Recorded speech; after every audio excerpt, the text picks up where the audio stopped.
세종완성 대선 공약 공동기획 세미나 진행을 맡은 건국대학교의 양유선입니다. 반갑습니다.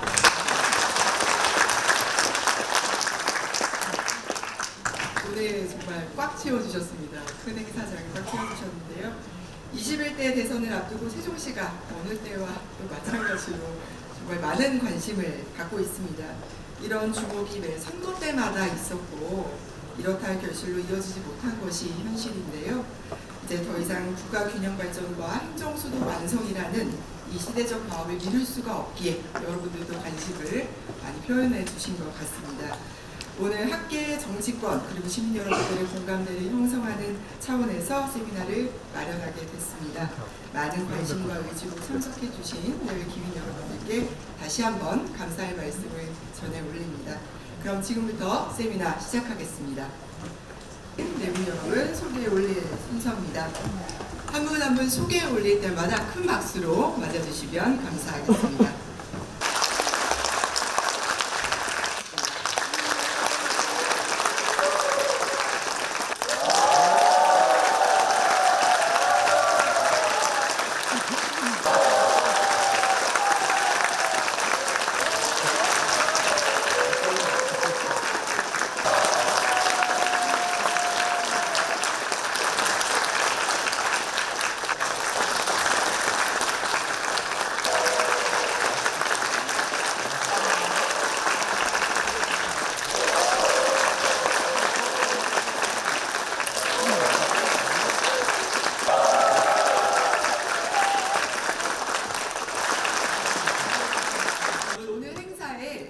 발제자 그리고 토론자 소개해 올리겠습니다.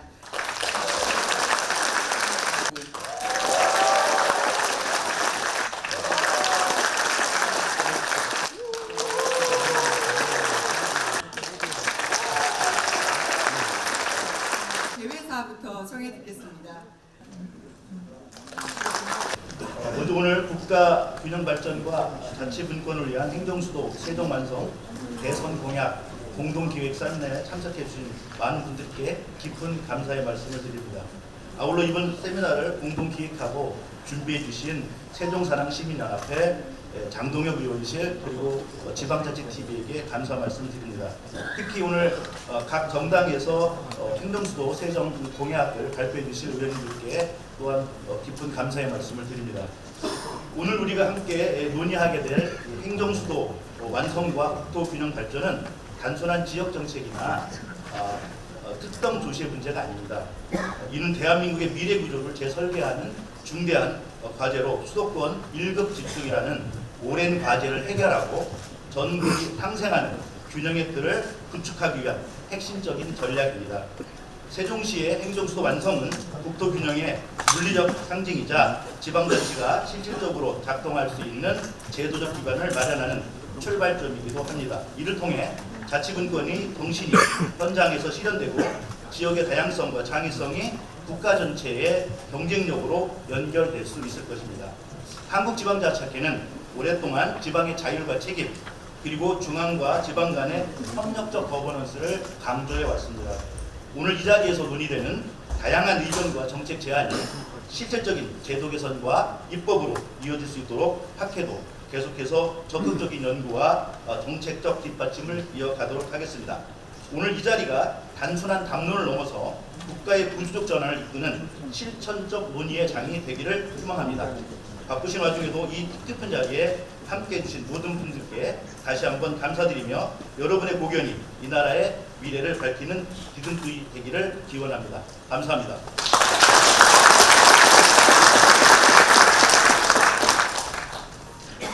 우선 이제 행정수도 세종 완성의 문제는 세종이라는 도시만의 문제는 아니라고 생각합니다. 대한민국이라는 한 국가의 지속 가능한 발전이 가능하냐 아니냐의 문제이고 대한민국의 존속에 관한 문제라고 생각합니다. 저는 보령서천을 지역구로 두고 있습니다. 그래서 제가 늘 의정활동을 하고 있는 이 서울과 그리고 주말이면 내려가는 보령서천의 삶의 격차가 얼마나 큰지, 그리고 국가가 예산을 투입할 때 이 수도권에 투입하는 1억이 지방에서 갖는 의미는 100억 이상의 가치를 가질 정도로 이제 지방을 살리는 문제는 대한민국의 미래에 관한 문제이고 그 중심에 세종 행정수도 완성이 있다고 생각합니다. 이제 그런데 이건 담론이나 정치적 논쟁의 문제가 아니라 실천의 문제라고 생각합니다. 다행인 것은 이번에 더불어민주당과 또 국민의힘과 더불어민주당 모두에서 세종 행정수도 완성이라는 큰 목표를 향해서 여러 대선 공약들을 내놓았습니다. 제1당, 제2당에서 이렇게 공약을 내놓은 이상 이제 실천의 문제만 남아있고 그 실천도 충분히 가능한 시점이 되었다고 생각합니다. 대선이 끝나고 사라지는 빈 공약이 아니라 제대로 된 공약이 돼서 대한민국의 미래를 살릴 수 있는 그런 기관이 되었으면 좋겠습니다. 그리고 오늘 세미나가 그 길을 열어가는 하나의 장이 되기를 진심으로 바랍니다.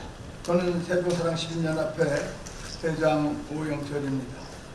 오늘 그 뜻깊은 자리를 세종사랑 시민연합회와 한국지방자치학회가 공동 주최하고 국제 대도서관에서 개최된 것을 매우 기쁘게 생각합니다. 무엇보다도 본 행사를 함께 열어주신 한국지방자치학회 이정빈 회장님, 깊은 관심과 지원을 받지 않으신 장동영 국회의원님, 그리고 이 자리에 같이 해주신 양영자 국회의원님, 유영은 국회의원님, 김서희 국회의원님, 그리고 박준천 국회의원님, 그리고 유영은 국회의원님, 그리고 세종시 이준배 당위원님께도 감사하다는 말씀을 드리겠습니다. 또한 오늘 환영사를 통해 귀한 말씀을 전해주시는 최민호 특별자치실장님께도 진심으로 감사 인사를 드립니다. 이번 토론회는 국가균형 발전과 자치분권 실현이라는 시대적 과제를 위한 매우 뜻깊은 자리입니다. 특히 국가균형 발전을 위한 행정수도 완성이라는 주제로 발제를 맡아주신 박종혁 교수님께 깊은 감사를 드리며 토론의 방향을 이끌어주실 육동일 한국지방행정연구원장님께도 각별한 감사의 말씀을 드립니다. 아울러 오늘의 논의를 더욱 풍성하게 해주실 각 분야의 전문가 토론자 여러분께도 진심으로 감사 인사를 전합니다. 전문가와 시민사회가 한자리에 모여 국가의 미래를 함께 논의한다는 점에서 오늘 이 토론회는 매우 의미 있는 자리입니다. 이러한 논의가 쌓이고 이어질 때 행정수도 세종 완성이라는 국민적 염원은 반드시 현실로 다가올 것입니다. 세종시 사랑 시민연합회는 지금까지 100만 서명 운동을 온 우크라이나에서 전개하며 시민과 함께 목소리를 내고 실천해 오고 있습니다. 앞으로도 세종시민 나아가 국민과 함께 행정수도 세종 완성을 위한 길에 앞장서겠습니다.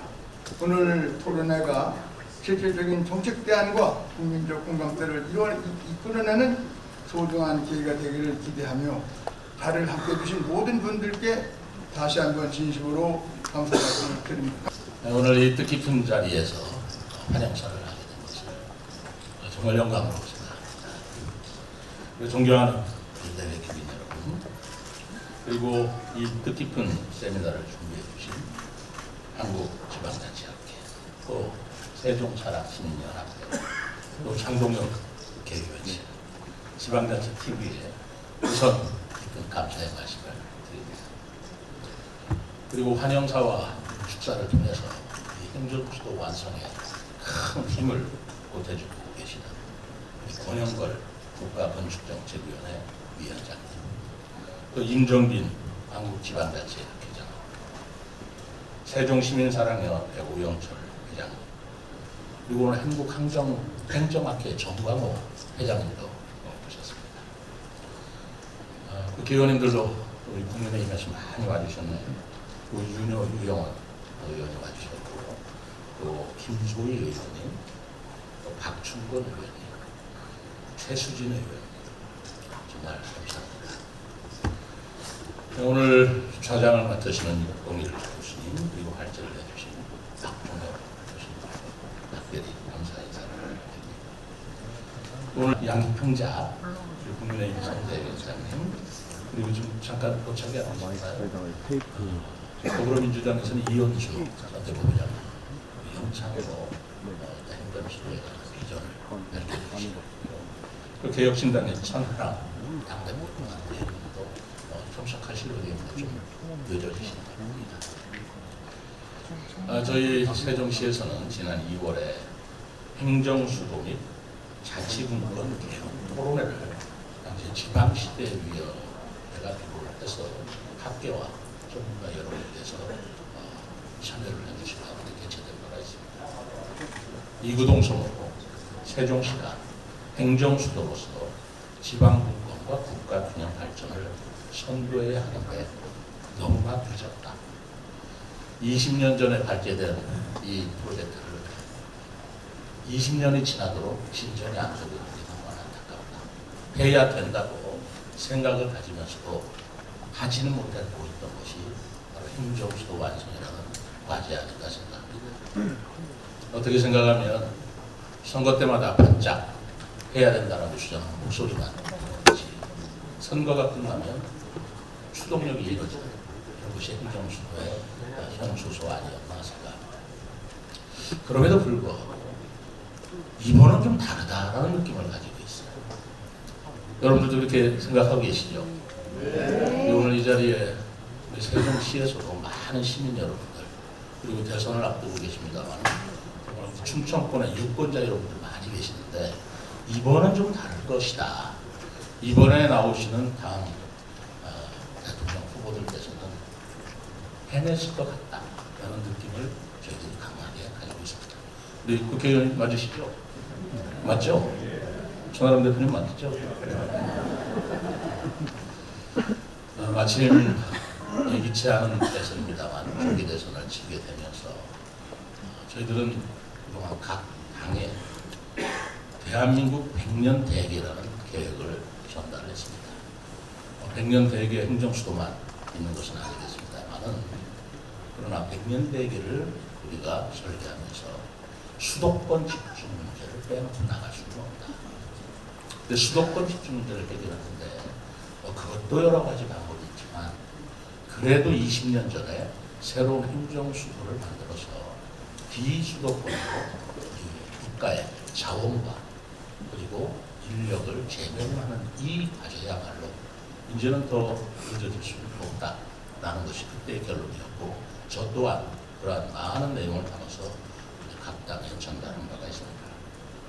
그리고 오늘 바로 국회에서 여야 정치권, 학계, 언론계가 함께 모여서 행정수도 완성을 공유하는 자리가 마련되었습니다. 시장으로서 정말 뜻깊고 감개무량하지 않을 수가 없습니다. 저는 세종시장으로서 말씀드리지 않겠습니다. 행정수도 개혁은 설사 제가 세종시에 살지 않고 있다 하더라도 이것은 세종시만의 공약이 아니다. 이것은 지역 공약이 아니라 이것이 국가 공약이 될 때를 너무 늦었다라는 생각을 솔직하게 가지고 있습니다. 저는 최근에 한 영어 유튜브에서 좀 충격적인 영상을 봤어요. 그 영상의 제목이 South Korea is over. 한국은 끝났다. is over 현재형이 아니고 over 끝났다. 이미 늦었다. 충격적인 영상이었는데 그 내용을 보면 바로 우리의 저출산 문제를 들고 있습니다. 0.72라는 저출산의 출생률을 가지고 한국은 더 이상 발전 동력도 미래도 없다라는 그런 내용이었습니다만 그 내용 속에 저출산 문제뿐만 아니라 한국이 잃어가는 동력 문제, 수도권 문제, 지역 소멸 문제, 문화의 단절 문제 이런 것들이 계속 거론되고 있었던 것입니다. 저 또한 지금 이 시기에 우리가 정말 큰 위기를 맞고 있다고 생각합니다. 정치적으로는 양 진영에 이렇게 양극화되고 있는 현상, 망국적 현상으로 생각합니다. 또 수도권과 비수도권의 지역 소멸 문제. 우리 국회의원들 수도권에 많이 계십니다만 지방에 와서 한 해만 살아보십시오. 지역이 얼마나 피폐화되고 있고 그리고 공동화되고 있고 그리고 점점 활력이 일어나는가를 느끼신다면 이 행정수도 문제, 지방분권 문제, 국가균형 발전 문제가 다른 어떤 것보다 심하다라는 생각을 갖지 않으실 수 없습니다.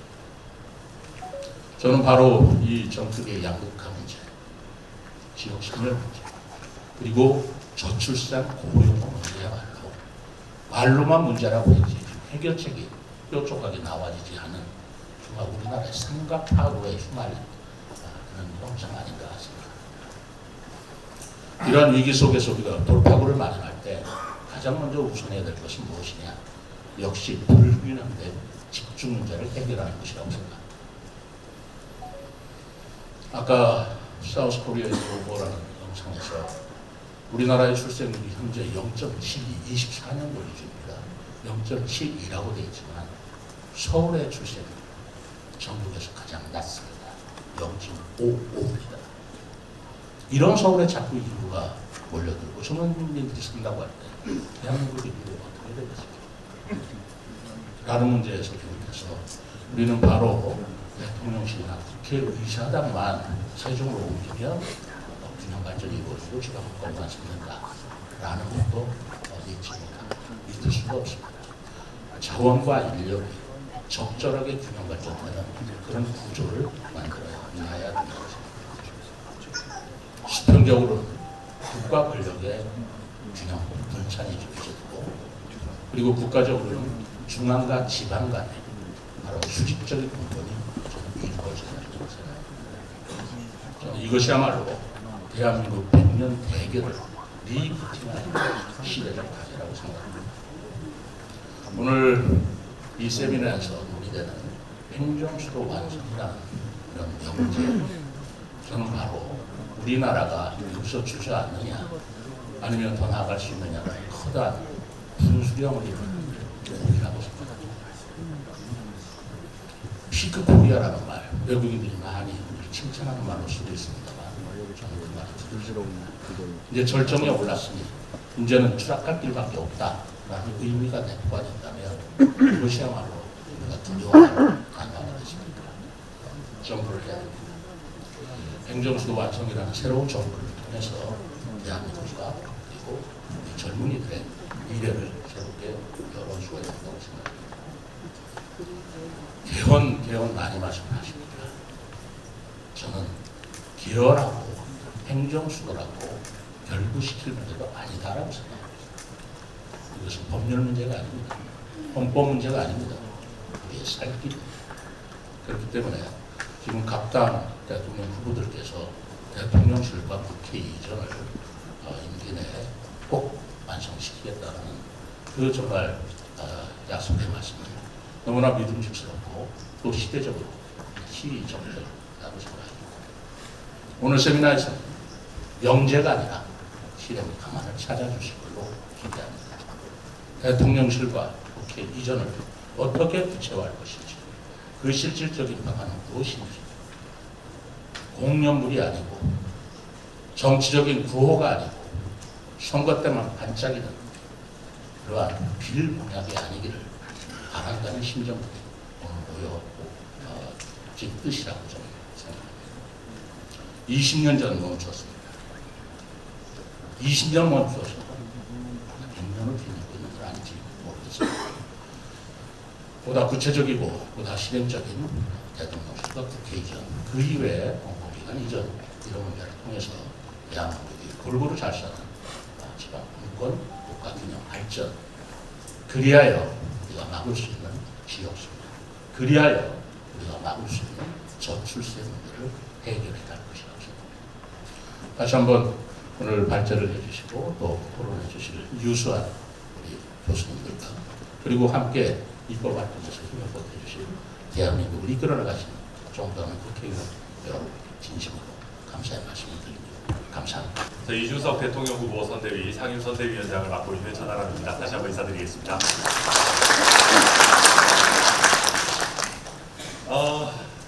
요즘 실리콘밸리에서 가장 핫한 인물이 누군지 아십니까? 킹 세종 더 그레이트가 요즘 실리콘밸리에서 가장 핫하다고 합니다. 우리나라 말로 세종대왕이죠. 제가 생뚱맞게 왜 실리콘밸리 얘기를 하냐 싶지만 우리가 많은 AI들한테 여러 언어들을 학습을 시킵니다. 그런데 AI가 가장 학습하기 편하고 빨리 습득하는 문자 체계가 한글이라고 합니다. 심지어 더 많은 데이터들이 쌓여있는 영어 문자 체계보다도 한글에 대한 학습이 굉장히 체계적이고 효율적으로 이루어지고 심지어 특정 인물이 발명해낸 거냐라는 얘기들을 많이 합니다. 대한민국의 최고의 영웅, 위인이라고 해도 과언이 아닌 것이 당연히 우리 세종대왕이실 겁니다. 그런데 우리가 대한민국의 특정 지역에, 특정 도시에 세종대왕의 이름을 딴 도시를 만든다라고 하는 것은 저는 결코 가벼운 어떤 각오를 가지고 된 일은 아니라고 생각합니다. 세종특별자치시가 기존에 비해서 지금 여러 눈부신 발전을 이룩하고 있고 자리를 많이 잡은 것도 사실입니다. 그러나 우리 대한민국 최고의 위인인 세종대왕의 이름을 붙인 정도의 도시가 되었는지는 아직 의문이 있습니다. 더 나아갈 곳이 많이 있고 오늘 우리가 하는 주제처럼 행정수도로서 완성되어야지만 세종이라는 이름을 붙인 세종시가 결국 완성되는 것이다 라고 생각을 합니다. 저희 개혁신당과 이준석 후보는 누구보다 더 먼저 또 누구보다 적극적으로 세종시를 실질적인 행정수도로서 완성하기 위한 공약들을 발표했습니다. 저희 이준석 후보는 대통령 집무실을 세종시로 설치하고 국회 세종분원을 더 적극적으로 추진할 뿐만 아니라 대통령 집무실과 세종에 있는 국회가 같은 공간에서 유기적으로 업무가 이루어졌으면 좋겠다. 아까 김소혜 의원 워싱턴 DC 이야기를 하셨는데 미국 같은 경우는 국회와 그 백악관이 사실 걸어갈 수 있는 거리 내에 또 여러 정부 부처들이 굉장히 시너지를 낼 수 있는 형태로 구성이 되어 있습니다.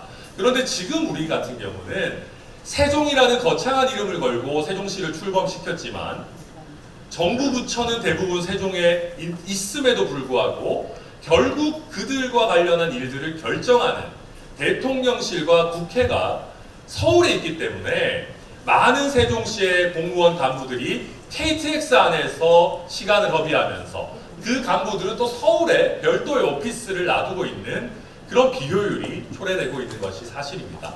그래서 저희 개혁신당과 이준석 후보는 세종이 실질적인 행정 중심, 행정 수도로 기능할 수 있도록 최대한 빠르게 대통령 집무실과 국회가 세종에 설치되어서 기능할 수 있도록 하고자 합니다. 제가 얼마 전에 우리 최민호 시장님 저희 개혁신당에 찾아주셔가지고 오늘 진정성 있는 말씀을 저희와도 나눴는데요. 그때 시장님이 저랑 비공개로 말씀하셨던 것 중에 제일 와닿는 게 그런 거였습니다. 선거 때가 되면은 세종 시민들이 막 기대가 올라갑니다. 많은 분들이 세종의 행정 수도에 대한 얘기들을 합니다. 근데 끝나고 나면 너무 수많은 핑계들을 댄다는 거예요. 개헌이 필요하다. 서울 수도권 민심도 챙겨야 된다라고 해서 선거 때와 다르게 수많은 핑계들을 대는데 특히 시장님께서 강조하신 것이 개헌 핑계 대지 말고 할 수 있는 것들은 빨리 추진하자라는 말씀이었습니다. 저희 개혁신당과 이준석 후보도 거기에 전적으로 동의합니다. 법률적인 부분, 헌법적인 부분이 있으면 일정 최소한의 기능은 서울에 남겨두더라도 실질적인 직무, 실질적인 국회 운영이 세종에서 이루어지도록 한다면은 개헌을 기다릴 것 없이 굉장히 빠르게 즉각적으로 세종이 실질적인 행정수도로서 기능할 수 있을 것이다 라고 생각합니다. 그리고 어떤 후보들은 수도권 민심을 고려해서 좀 왔다 갔다 하는 후보도 있는 것 같습니다. 그런데 저는 그런 부분을 솔직히 그렇게까지 염려하지 않습니다. 왜 그러냐면 20년 전, 어쩌면 더 예전에 세종시에 대한 입안, 아이디어가 나왔을 때에 비해서 대한민국의 서울 수도권 집중이라고 하는 것은 훨씬 더 심해졌습니다. 서울에서 행정 기능을 일정 부분 세종으로 대폭 더 넘긴다고 해서 대한민국 수도 서울이 가지는 경제 수도, 경제뿐만 아니라 문화와 사회 각 분야의 중심지로서의 어떤 그 위상이 떨어질 것이다. 저는 그렇게 생각하지 않습니다. 그렇기 때문에 저는 지금 이 너무나도 심각해지고 있는 수도권 집중, 또 지역의 약화와 그로 인해 초래되는 저출산 문제 해결을 위해서라도 대한민국의 최소한 행정 중심이라도 조금은 아래쪽으로 옮길 필요가 있다라고 생각하고, 저도 전남 순천을 정치적 고향으로 삼고 있는 사람으로서 그런 분권의 차원에서 누구보다도 적극적으로 이 세종시 행정수도 완성 이슈를 잘 챙겨가도록 하겠습니다. 저도 하다 보니까 길어졌네요. 늘 저도 아는 목사님이 그런 말씀 하시더라고요. 축사가 짧은 자는 복이 있나니 다음 행사에 초대를 받을 것이다, 그런 말씀을 드려서 늘 저도 짧게 해야겠다고 하고 있었는데, 저도 굉장히 공감하고 또 저희 이준석 후보가 또 열정을 갖고 있는 이슈이다 만큼 좀 말씀드리자면 좀 길어졌습니다. 그런 만큼 저희가 대동소이한 공약을 어쩌면 선거 때는 발표할지 모르겠습니다. 그러나 저희 개혁신당은 젊은 패기로 핑계대지 않고 누구보다 압도적으로 신속하게 우리 세종시가 행정수도로서 기능할 수 있도록 누구보다 최선을 다하겠다라는 약속의 말씀을 드립니다. 감사합니다.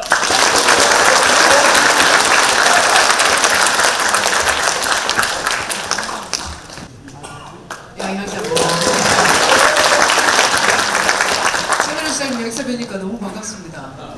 남편도 최씨입니다. 제가 권영걸 위원장님께서 저를 아주 꼭 와야 된다고 하신 이유는 아마도 제가 만만했기 때문에 그러신 것 같습니다. 사실 성일종 위원장님이나 또 윤희수 그 공약 단장님께서 오셔서 발표하시는 것이 더 좋았지 않았을까라고 생각을 하지만, 여러분 저 보니까 좋죠? 실제로 보니까 이쁘죠? 근데 제가 속은 더 좋거든요. 네, 그래서 오늘은 그 제가 이제 균형 발전, 자치 공권 이런 얘기 참 많이 하십니다. 그런데 저는 지금 공동 상대 위원장이기도 하지만 행정도시 중심이 돼야 되는지를 말씀을 드리려고 그렇게 준비를 했습니다. 네. 제가 그 세계를 선도하는 부민 강국으로 가는 길, 과학기술백공국가라는 책에서 이제 나온 얘기들을 중심으로 말씀드릴 건데, 이재명 후보의 첫 번째 공약이 뭔지 아세요? 세계를 선도하는 경제 강국. 그래서 저거 따라하셨나? 이렇게 생각을 하고 있습니다. 하나 더 하라고 그랬습니다. 과학기술백공국가도 하시라. 저는 그렇습니다. 대한민국이 대내적으로는 국민이 잘 사는 강한 나라, 백성이 잘 살아야 된다. 부민 강국. 그리고 대외적으로는 누구도 흔들 수 없는 나라, 과학기술백공 국가가 되어야 된다고 생각합니다. 오늘 저한테 주어진 시간이 몇 분이냐 그랬더니 5분이라고 그러셔가지고 그런데 좀 빨리 가보겠습니다. 근데 최민호 시장님께서 허락해 주셨습니다. 조금 더 써도 된다고. 역시 인기가 너무 많으셔서 깜짝 놀랐는데요. 살짝 빈정상할 뻔했습니다. 가겠습니다. 그래서 왜 행정수도 세종이라 해야 되냐라고 이제 제가 말씀드릴 건데, 반도체인의 신조입니다. 저는 1985년 11월 25일 날 전라남도 하순군 2학년 쌍봉리 345번지 출신이 18살에 고등학교도 졸업하기 전에 삼성 반도체 송신 용인 기흥에 가서 40년 전에 가서 30년 2개월 동안 일을 했습니다. 반도체로. 지금 여러분, 대한민국이 반도체 없으면 국가가 유지가 될까요? 트럼프가 우리를 함부로 볼까요? 반도체가 없으면 함부로 보잖아요. 그죠? 그런 상황에서 저는 반도체는 신조로 똘똘 뭉친 제 소개는 저 한 장으로 끝냅니다. 그런데 이 자리에서 저는 세종시의 신조가 되어야 된다고 생각합니다. 안 된다는 생각을 버려라. 큰 목표를 가져라.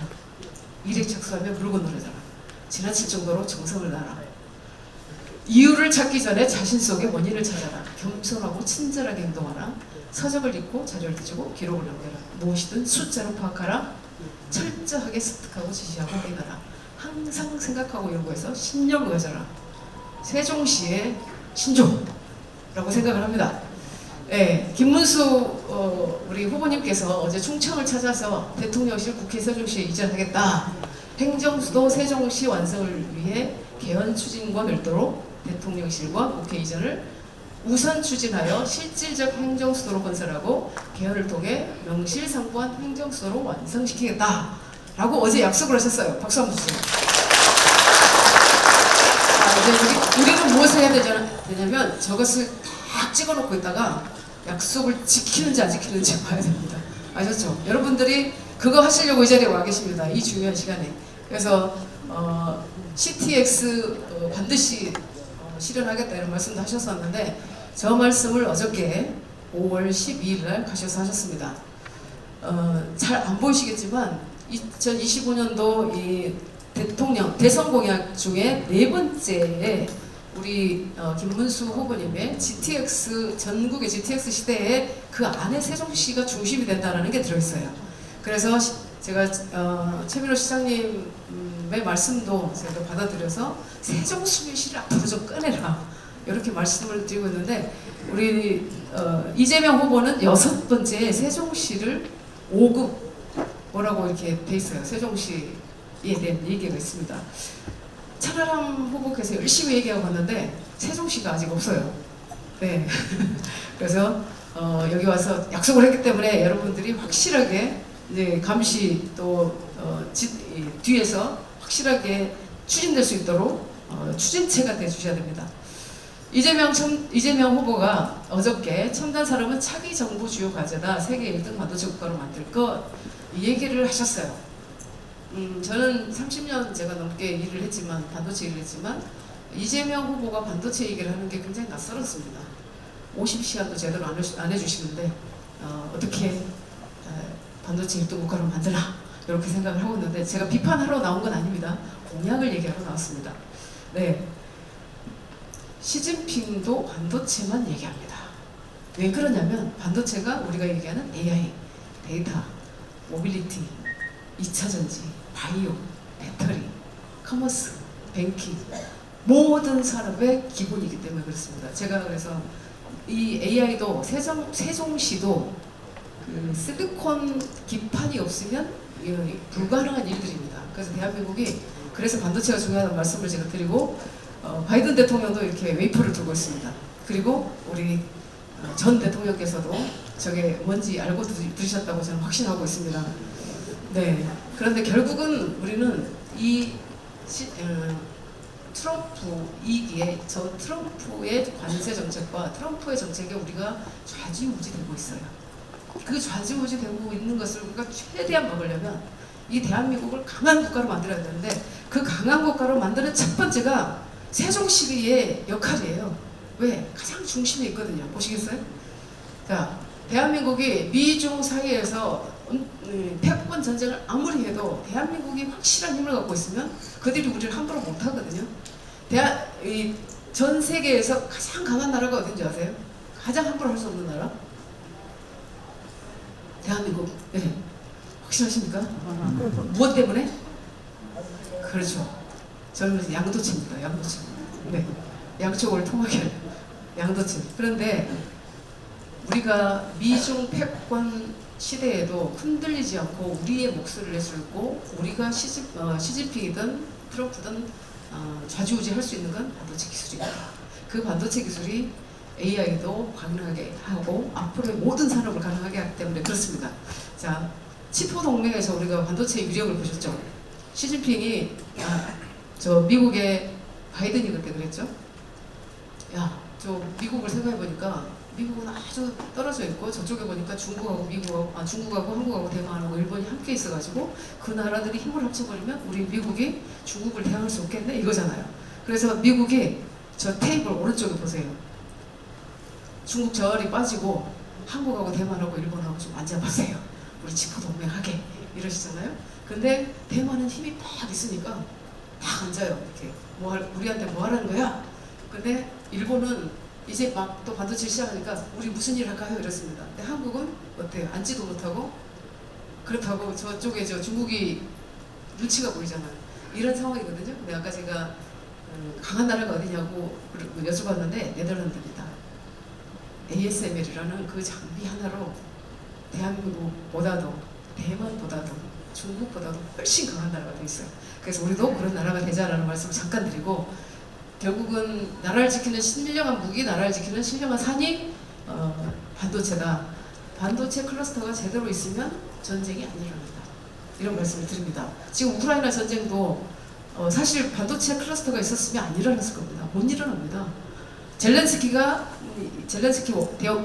대통령이 트럼프 옆에서 그렇게 수모를 안 당하게 될 겁니다. 그래서 다음 대통령은 김문수 후보가 되든 이재명 후보가 되든 우리 이준석 후보가 되든 그 트럼프 옆에서 당당하게 목소리를 낼 수 있는 사람이라야 되는데, 양형자를 선대위원장으로 둔 누가 유리하겠습니까?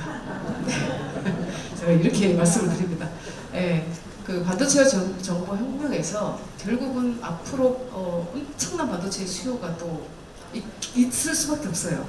1977년도에 PC 혁명이 일어났는데 처음으로 PC가 나타나면서 인터넷과 결합해서 PC 혁명. 근데 이게 이상하게 15년마다 이렇게 새로운 혁명의 시대가 열려요. 그리고 1992년도에 어떤 기술이 나오니까 디지털 기술이 나와서 전자산업과 결합하면서 디지털 혁명 시대가 열리고, 그로부터 15년 후가 2007년도에 스마트폰이 나오면서 모든 기술이 스마트폰으로 융합되고 모바일 혁명이 일어납니다. 플러스 15년이 2022년도 AI 혁명 시대가 열려요. 그래서 앞으로도 지속적으로 반도체는 필요하고 이제 정보 혁명의 시대가 오는데, 그러면 그 다음은 그럼 뭐일 거냐? 그래서 젠슨왕이 SK 하이닉스 HBM 덕분에 무의 법칙을 뛰어넘었다라는 말씀을 저는 이야기를 했는데, 사실 반도체가 끝났다고 했었거든요, 기술이. 그런데 한 번 더 브레이크스루를 했던 것은 우리 SK 하이닉스가 있었기 때문에 그렇다라는 말씀을 드리고, 자, 반도체와 디스플레이 2차 전지 뭐 이런 클러스터를 이번 정부에서 신청을 했었습니다. 17개를 신청했는데 지정이 저렇게 12개가 됐어요. 제가 저걸 왜 보여드리냐면, 저렇게 첨단 산업 7군데와 소부장 클러스터 5군데가 지정이 됐는데 그 중심이 어딘가요? 중심.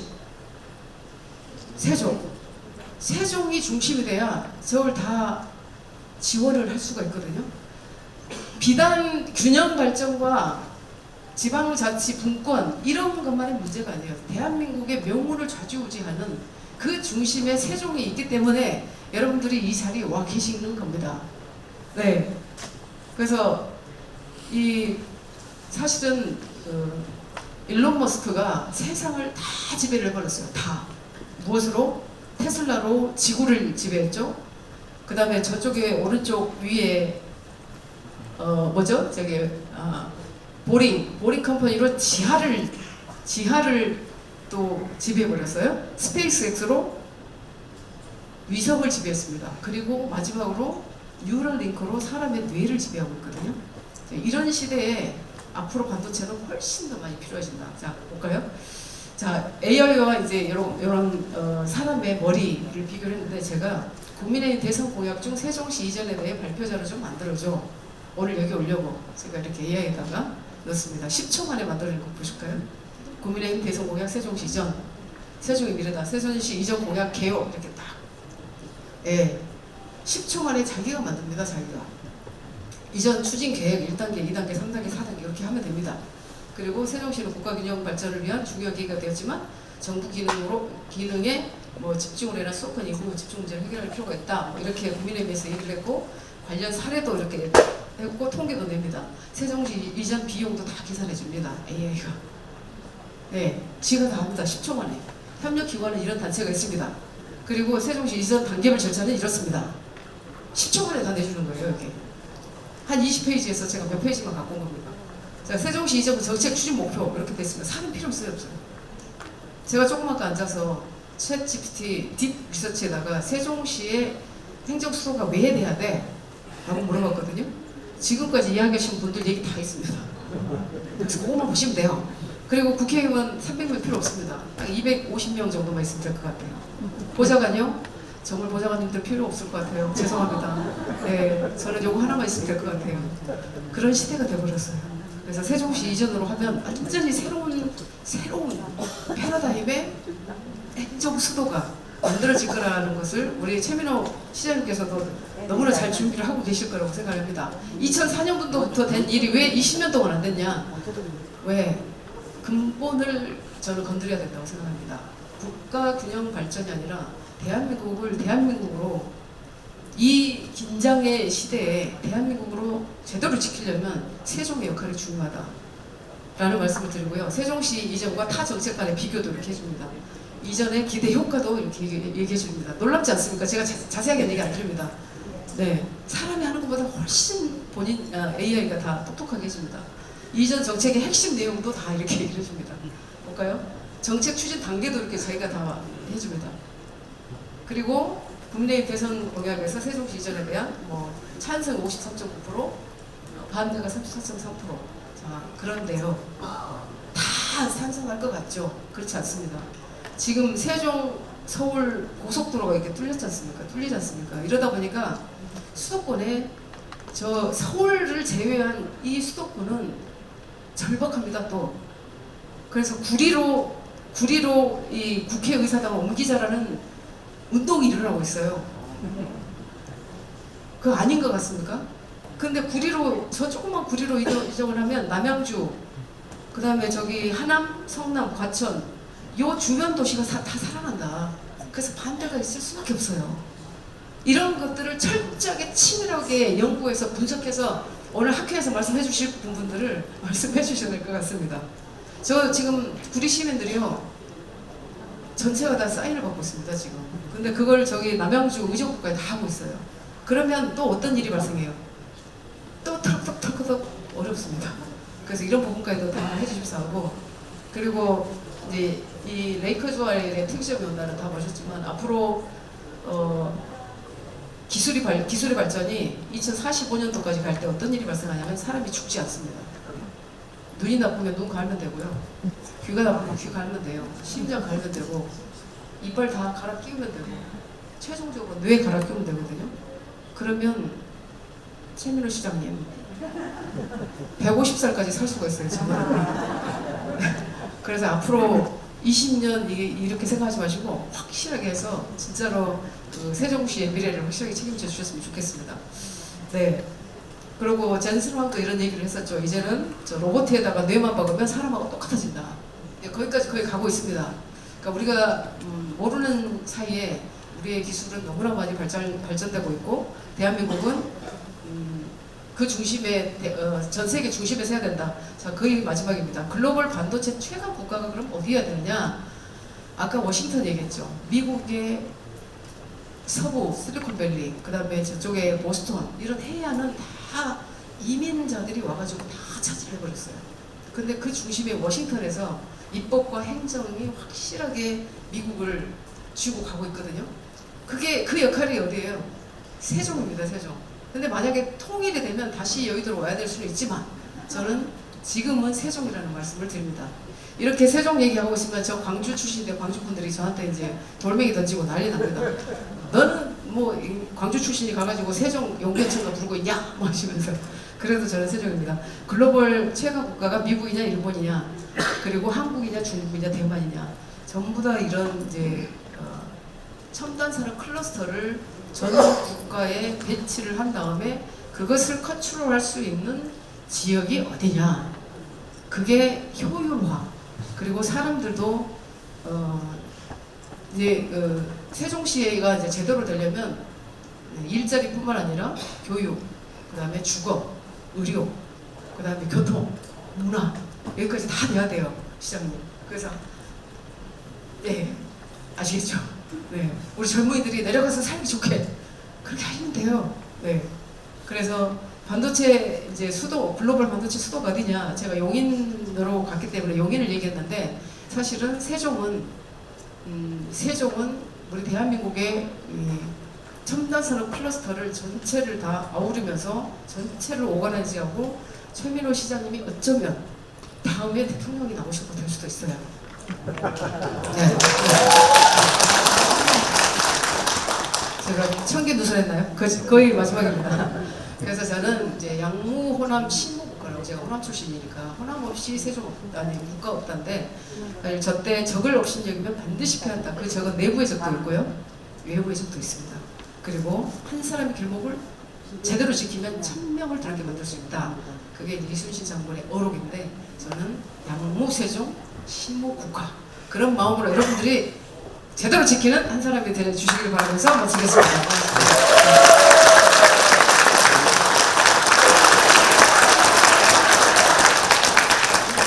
충청의 심장이 힘차게 뛰어야 대한민국 경제의 혈맥이 살아납니다.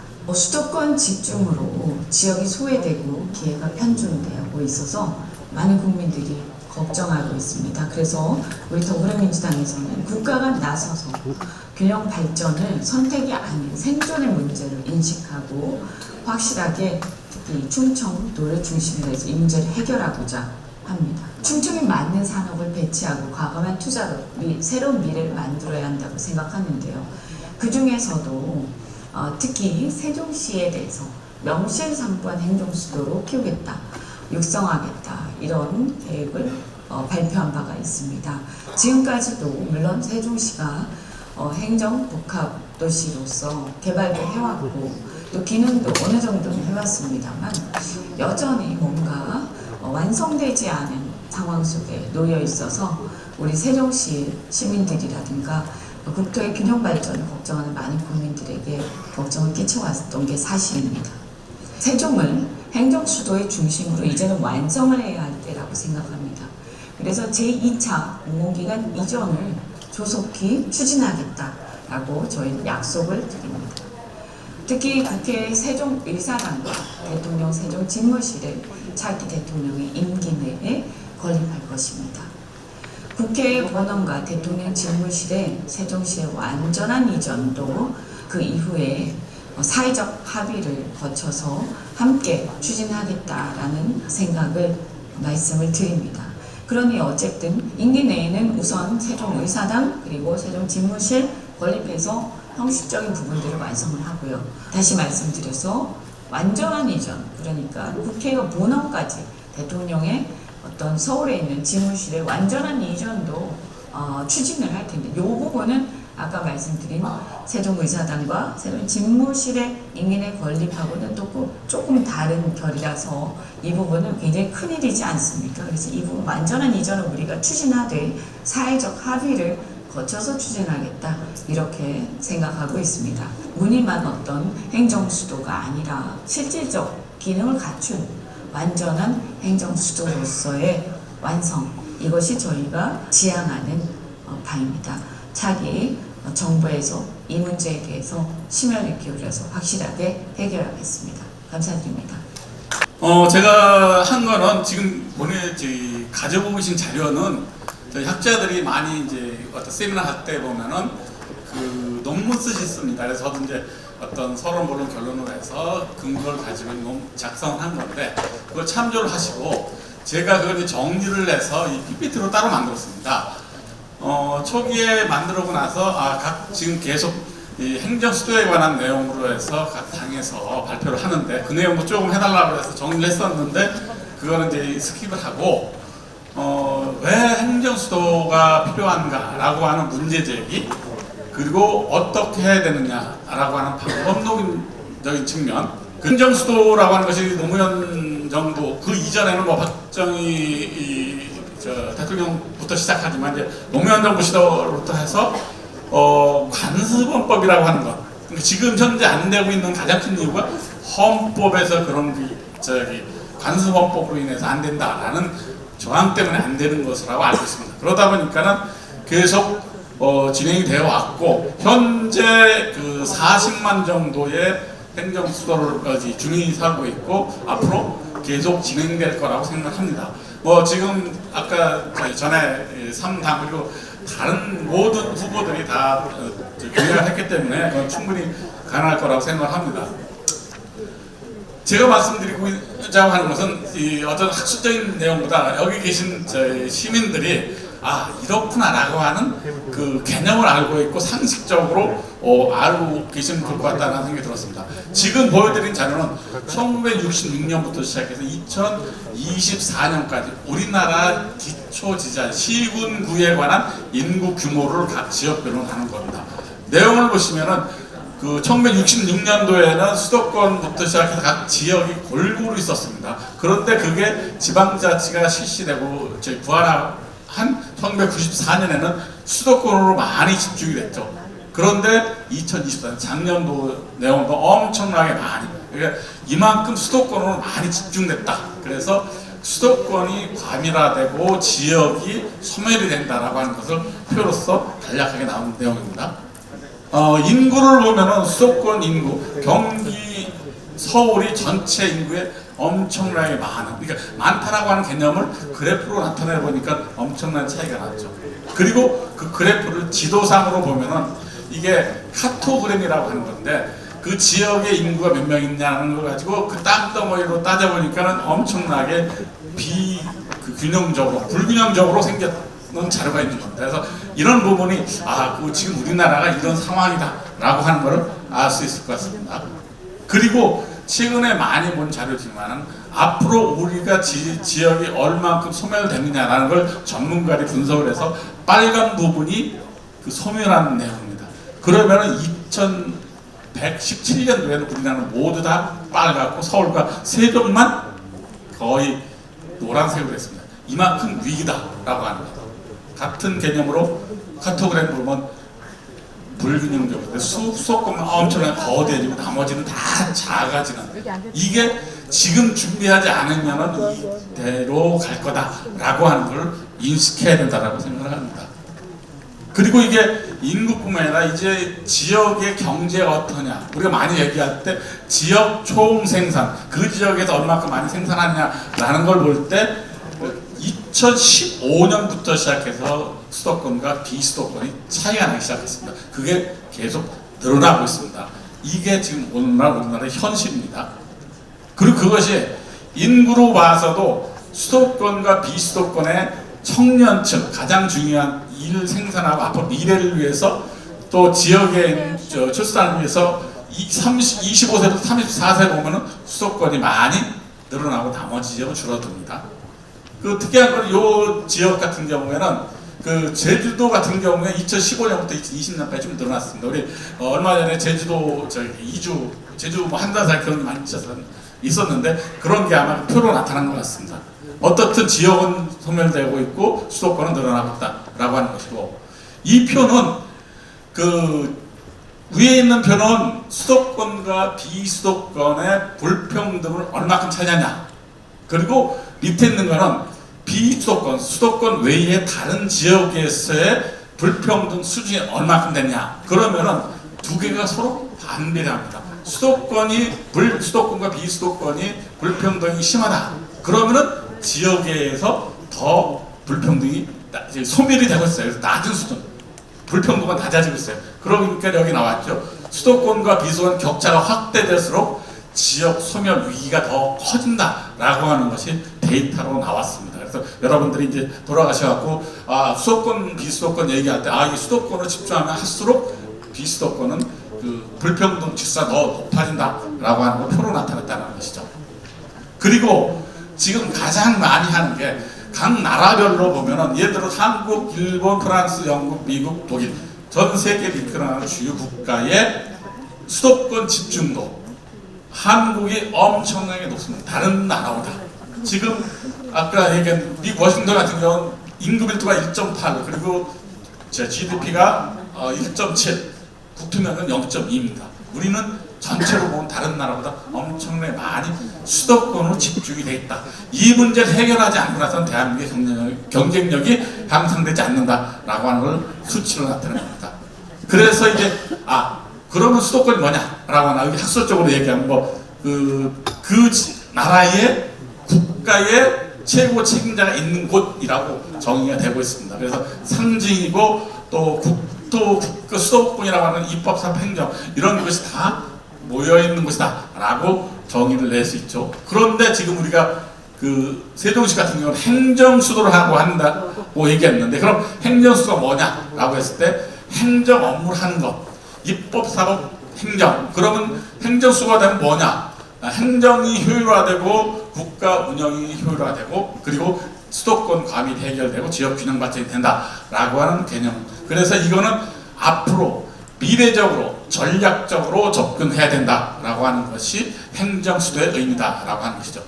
그리고 지금 주요 각 나라별로 해서 최대 도시가 어디고 행정수도가 뭐다라고 하는 것 보면은 대부분이 다 뭐 과밀해서 수도권 국가 균형 발전 또 분산 또 미래 성장 이런 걸 위해서 다 움직이고 있습니다.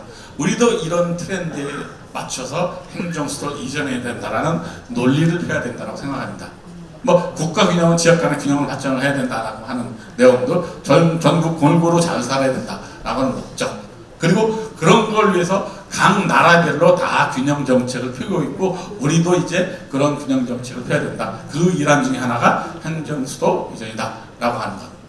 그래서 그러면 행정수도 이전하기 위해서 어떤 게 필요한가 하는 세부적인 내용으로 해서 첫 번째 국민적 합의가 있어야 된다. 지금 과거에 얘기했던 관습원법이라는 것을 합해서 새로운 개념의 이제 국민적 합의가 있어야 된다. 그리고 정치적 리더십. 뭐 지금 이거는 충분히 가능할 것 같습니다. 지금 어느 후보들이 다 과거에는 각자 정파적으로 그 찬성과 반대가 나누어졌지만 이제는 다 강력하게 의지 표현하겠다라고 하는 것. 그리고 이제 헌법 개정. 아울러서 또 밑에 나왔지만 헌법뿐만 아니라 세부 법률로서도 한번 개정을 통해서 세종시도 이전하는 게 좋지 않나라는 생각이 들었습니다. 그리고 두 번째, 1급 체제다 다급 체제. 우리나라가 서울 수도권만 있는 게 아니라 계속 다른 지역도 있다라고 해서 다급 체제로 가야 된다라고 하는 것. 그리고 이제 세종시가 행정 수도로 되면은 우리나라 공간 구조를 다시 구축을 해야 되고 그 공간 구조를 다시 구축하면서 연결망을 만들어야 된다라고 하는 것을 강조를 할 수 있습니다. 그리고 이제 행정수도가 세종시를 이전하기 위해서 필요한 것 중에 세종시가 국가 중심이라고 하는 것을 계속 강조를 해야 된다. 그리고 그 강조하면 거의 도구로 뭘 사용했냐? 우리 양 의원님 말씀하신 AI를 활용하면 좋겠다라고 하는 걸 제안을 했습니다. 그리고 아울러서 이제 공공뿐만 아니라 민간도 들어가고 거기에 민간 공공 투자도 충분히 확보를 해야 된다라고 정부 공공기관뿐만 아니라 민간기관도 같이 이전할 수 있도록 제도적인 장치를 마련해야 된다라고 하는 강조를 했고 그래서 그런 사례를 몇 가지 보여드리겠습니다. 지금 많은 개념을 알고 있는 호주가 캔버라인데 이게 시드니와 멜버른의 중간 지대에 있으면서 거기에는 그 서로들 상의를 해서 중간에 만들었다라고 해서 만남의 장소로 해서 이전을 해서 큰 성공을 거뒀다라고 하는. 근데 특이한 건 여기도 1908년에 시작을 했는데 국회에서 옮기는 거는 1988년에 완성이 됐습니다. 그러니까 지금 너무 조급하게 서두르지 마시고 충분하게 미래를 위해서 충분히 갈 거니까는 차근차근히 준비하시면 충분히 가능하다라는 것입니다. 브라질에서 내륙을 개발하기 위해서 해안 도시에 있는 산파울루나 이런 쪽 말고 도시를 개발했다라고 하는 것. 그리고 여기도 이전하고 나서 큰 문제들이 브라질리아가 뭐 집가가 높아지고 여러 가지 많은 문제가 발생됐다. 그런 문제도 해결해야 될 것 같다라는 생각이 들었습니다. 브라질리아 내용을 보면 이 밑에 있는 도시에서 위로 올라갔다라고 하는 것, 내륙으로 들어갔다. 그리고 말레이시아, 최근에 말레이시아도 수도 이전했는 말레이시아는 그 말레이시아 수도 바로 옆에다가 자그마한 도시를 해서 행정수도를 다시 만들었습니다. 이것도 거기도 충분하게 지역으로 해서 균형 발전을 위해서 이전을 했기 때문에 이런 사례도 참조할 필요가 있다라고 하는 것. 그리고 네덜란드가 우리 수도가 암스테르담으로 돼 있지만은 실제로는 헤이그가 우리 헤이그 열사가 했던 그 헤이그가 수도로 돼 있습니다. 그래서 이런 부분들 한국의 헤이그가 세종시가 될 수 있도록 하면 어떻겠냐라고 하는 것을 사례로 들 수 있습니다. 그리고 이제 각 지역, 국가별로 이전하는 것에 대한 시사점. 호주는 정치적 타협을 했다. 그리고 국가적 합의가 이루어졌다. 그리고 브라질은 강력한 리더십을 했다. 그리고 내륙 균형 발전, 지금도 이제 예를 지역 균형 발전, 강력한 리더십이 한국에도 필요하다. 그리고 이제 말레이시아는 교통 근접성을 위해서 수도와 가까운 데 했었다. 그리고 네덜란드 해결은 도시 간의 상생을 하기 위해서 기능 분산했다. 그리고 국제적인 위상을 강화했다라고 하는 것으로 얘기할 수 있습니다. 그리고 마지막으로 이제 그래서 세종시민이 뭘 해야 되느냐라고 했을 때 세종시민은 이게 세종시민만이 아니라 전 국민이 공감대를 형성할 수 있도록 홍보를 한번 했으면 좋겠다. 그리고 정치적 정부에 강력하게 요구를 하자라고 하는 내용들, 그리고 이제 지방 균형 발전을 위해서 우리가 선도를 한다는 자긍심을 가져해보자라고 하는 거고, 그리고 전국적 연대를 위해서 상생할 수 있는 세종시 발전이 아니라 다른 지역도 발전한다라고 하는 논리를 개발하자. 그리고 그래서 행정수도 완성의 이런 세미나뿐만 아니라 많은 여러 가지 행사를 해서 세종시가 결국에는 세종 행정수도라는 명칭을 받을 수 있게 하는 게 좋지 않나라고 생각을 합니다. 이상 간략하게 마치겠습니다.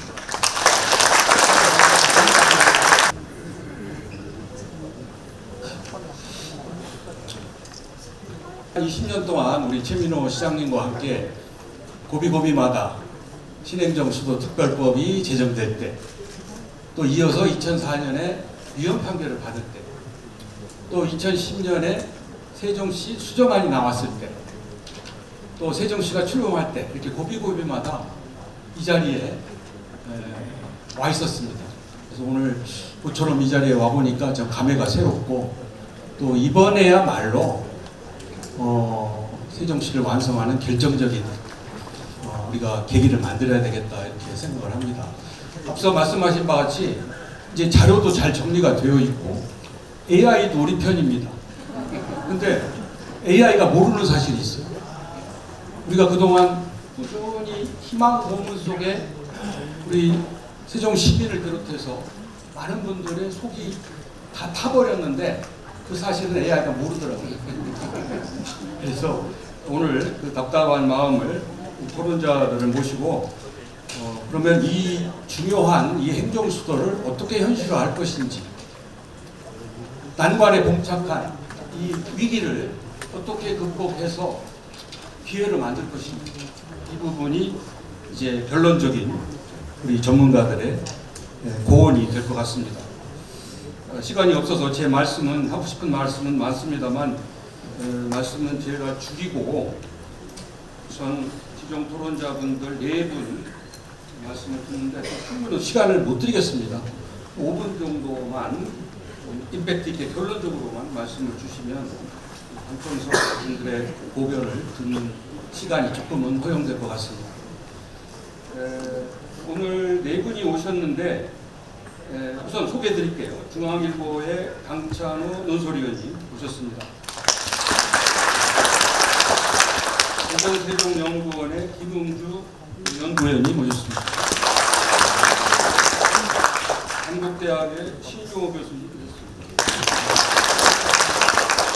전 한국지방의회 학회장이신 이현출 교수님 오셨습니다.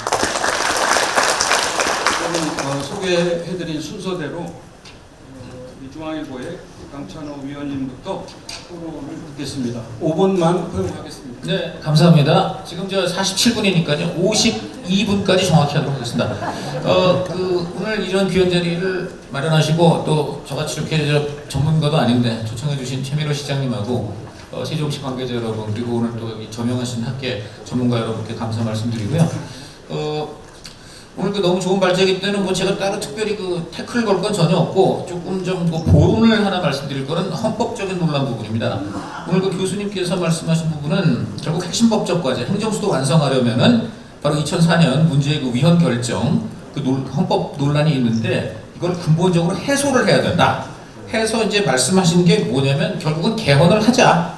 그러니까 이제 결국 수도 또는 행정수도를 세종으로 한다는 조항을 넣어서 개헌을 하든지, 아니면 법률, 특별법 이런 것을 해서 이제 해소를 하는 방안, 이런 거를 말씀을 하셨는데요. 저는 그래서 헌법 학자들한테 좀 자문을 구해봤는데 이 이 위헌 결정이 아무리 관습헌법이라는 좀 생소한 개념을 동원했다고 해도 당시 굉장히 강하게 태클이 걸린 사안입니다. 그래서 이것은 결국은 헌법적으로 해석을 하는 게 가장 맞다. 이게 지금 헌법학자들의 공통된 지적이시고, 만약에 이거를 지금 2020년도 문재인 정부가 당시에 이제 개헌을 하되 추진하지 안 되면 여야 합의로 입법을 하든지 뭐 국민투표를 하는 걸로 한번 행정수도 이전을 추진하자는 그런 좀 구상을 했는데 결국 무산이 됐습니다.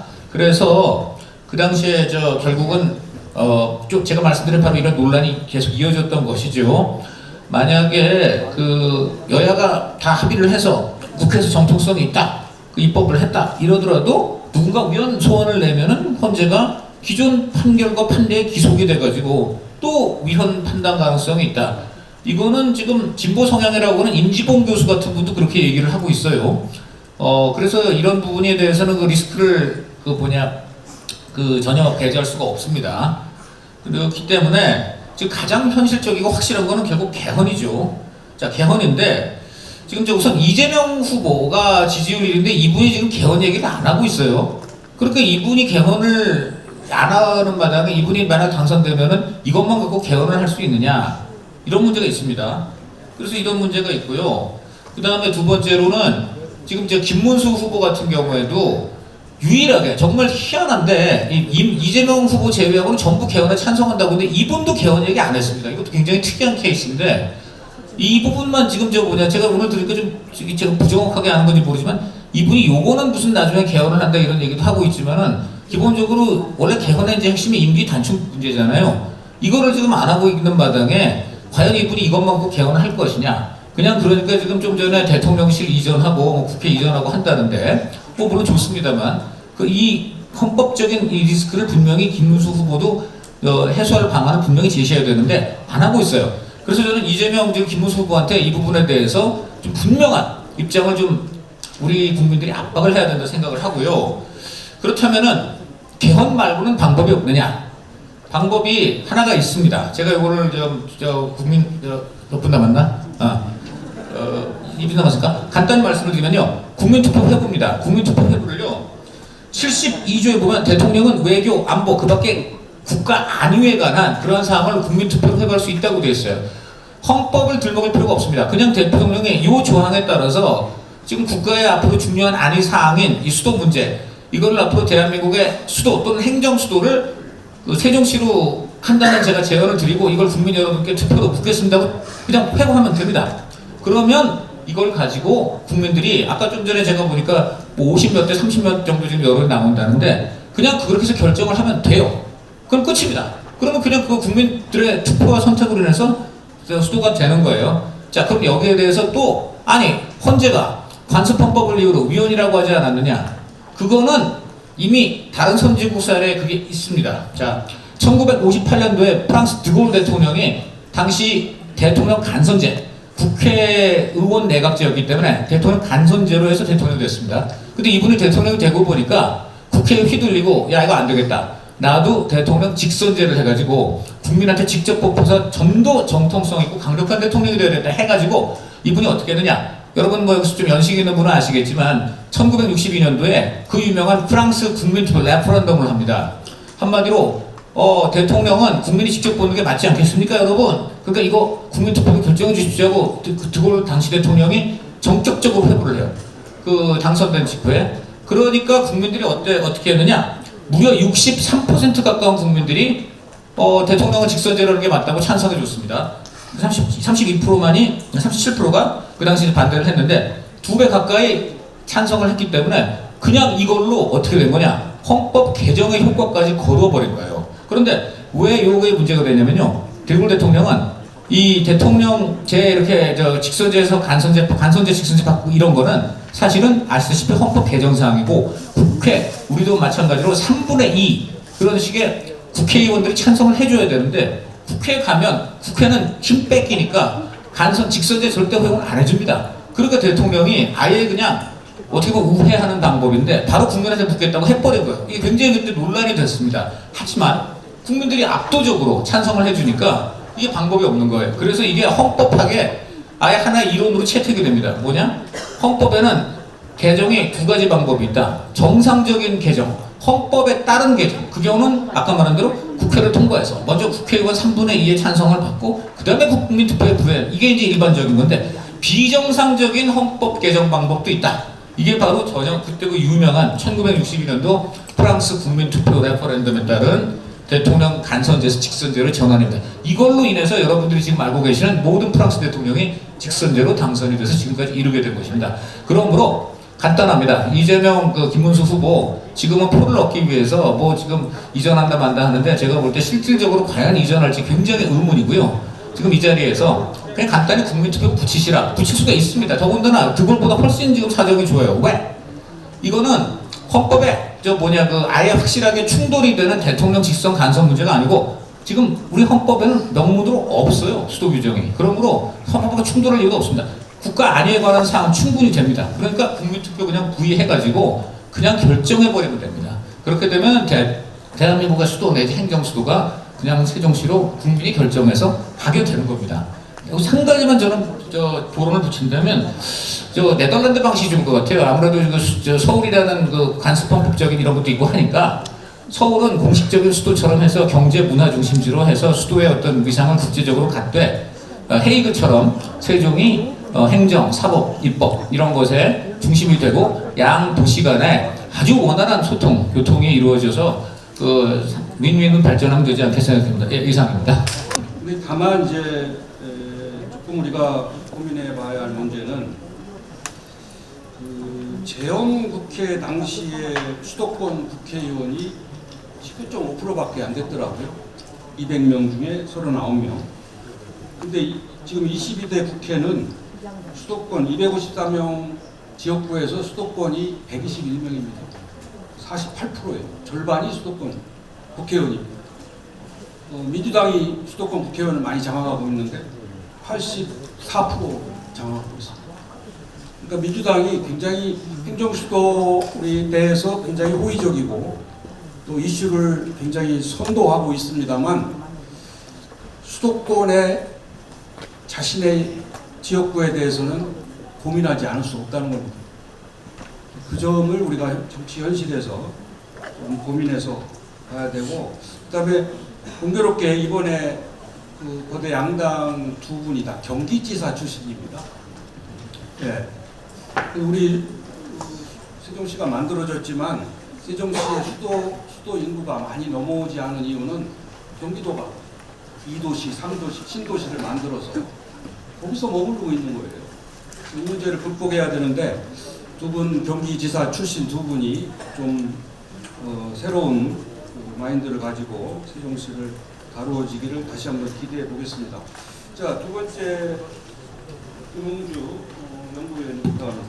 앞서 이제 토론에서 말씀 주셨듯이 국민투표를 갔을 때 좋은 방향이긴 한데 무엇보다 우리가 선행돼야 될 게 왜 행정수도가 만들어져야 되는지에 대한 당위성을 우리가 잘 알려야 된다고 생각을 합니다.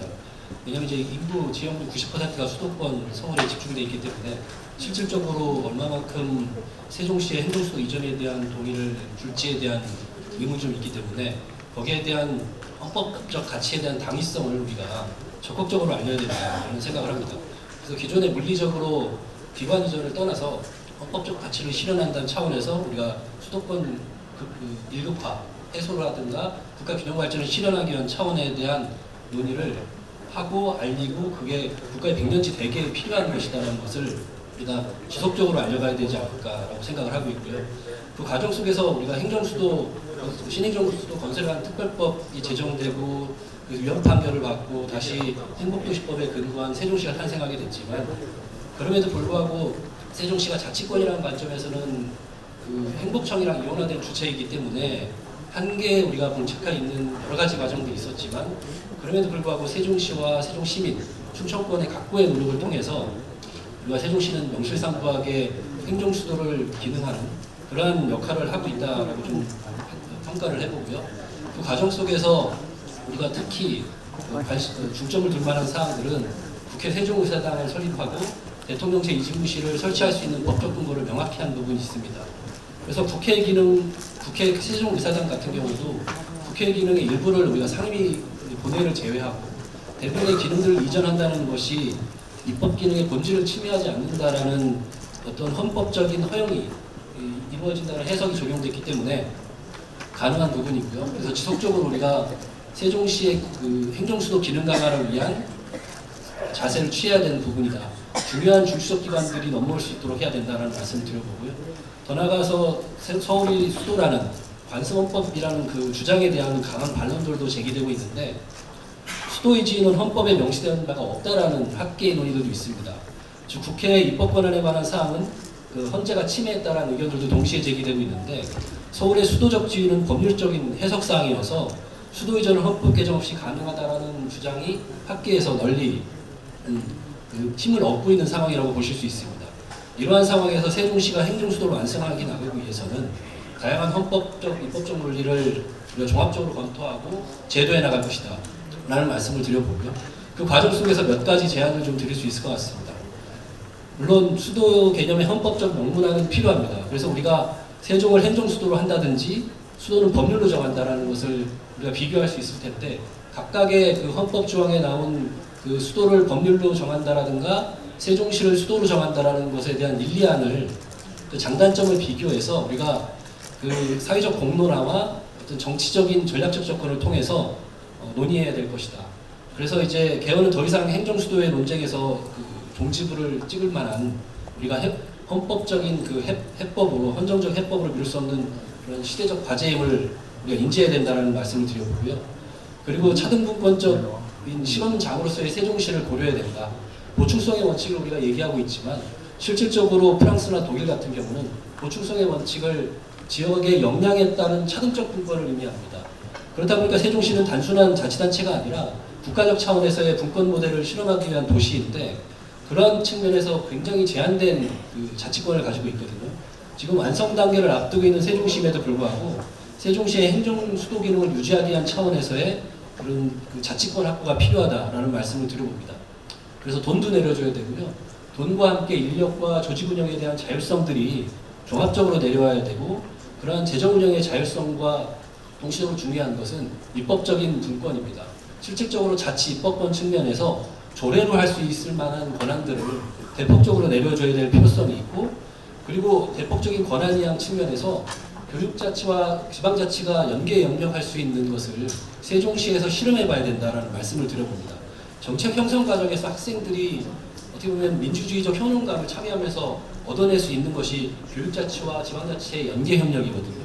그래서 민주주의적 경험을 통해서 지역에서 의사결정을 하고 그 과정 속에서 자기가 결정한 참여해서 결정한 의사결정에 대한 효능감을 느끼면 소속감도 느끼고 애착심도 느끼고 이것은 결국은 그 어떻게 보면 지방소멸이라든가 청년의 정착률도 공동체를 복원한다는 측면에서 사회통합 전략과도 상당히 연계될 수 있다라는 말씀을 좀 드려보고요.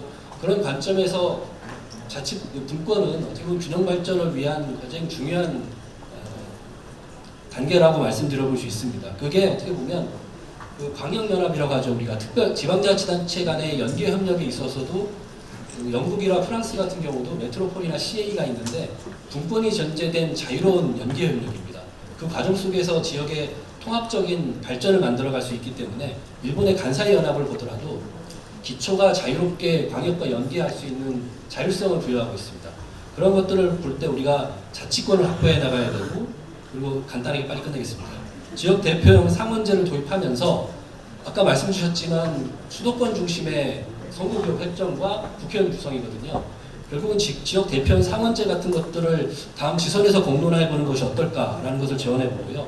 결국은 상원은 지역 균형 발전과 자치분권과 관련된 법안을 중심으로 설계할 수 있고 거기에 대한 강론은 향후에 우리가 디테일하게 논의할 수 있지 않을까 생각을 합니다.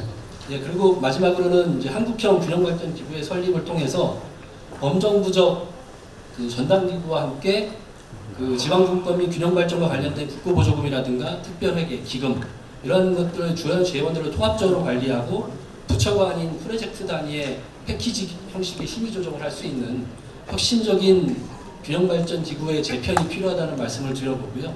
마무리하겠습니다. 행정수도의 완성은 헌법적 과제이고 국가 미래를 위한 정책 결단이라고 볼 수 있습니다. 그래서 수도 개념의 헌법적 명문화랑 자치권의 강화, 입법 기능의 이전, 그리고 균형발전 추진체계 혁신이 병행되어야만이 비로소 명실상부한 실질적 그 세종시가 행정수도로 자리매김할 수 있기 때문에 저는 다 준비됐다고 생각을 합니다. 그렇기 때문에 이제 필요한 것은 법이 아니라 어떻게 보면 의지라고 보이거든요. 그래서 국민적 합의와 정치적 결단이 굉장히 중요한 시기라고 좀 말씀드렸고요. 토론을 마치겠습니다. 디테일한 말씀을 주셨는데 여러분, 우리가 수도를 옮기고 천도 또 새로운 수도를 건설하려고 하는 대의명분이 어디 있습니까? 그냥 단순히 국회 세종의사당을 이전하고 대통령 집무실을 옮기는 게 최종 목적입니까? 저는 그거는 수단이고, 우리가 수도를 옮기는 근본적인 목적은 새 시대 정신을 맞이하는 겁니다. 우리가 지금 우리가 왜 조기 대선을 합니까? 국정 운영의 틀과 방식이 잘못돼서 새로운 대통령을 뽑게 된 거예요. 그렇다면은 국정 운영의 발제에도 그 얘기가 계속 나옵니다만, 단순한 기관의 물리적 이전이 중요한 게 아니라 그 이전을 계기로 국정 운영의 틀과 방식을 개혁해야 된다는 겁니다. 그것이 지금의 시대 정신입니다. 또 20년 전에 우리가 구상한 세종시는 벌써 그 후에 많은 변화가 있었습니다.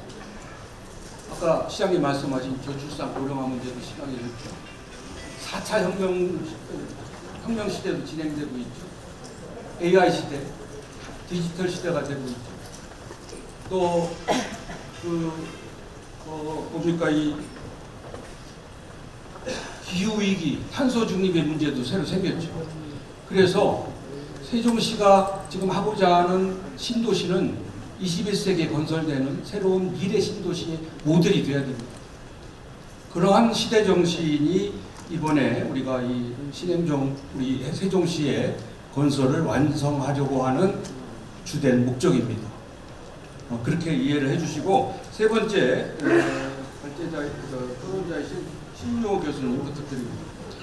오늘 그 행정수도 세종완성 대성공약 공동기획 세미나에 참석하게 돼서 굉장히 뜻깊게 생각하고요.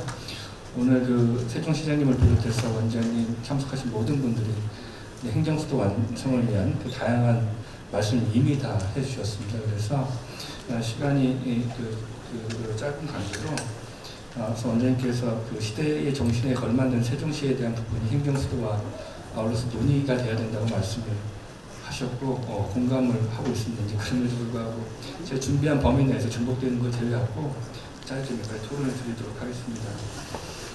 일단 세종으로의 행정수도 이전은 오늘 시장님께서도 말씀 주셨지만 이걸 완성하기 위한 것은 이 사안 자체가 지역적 문제가 아닙니다.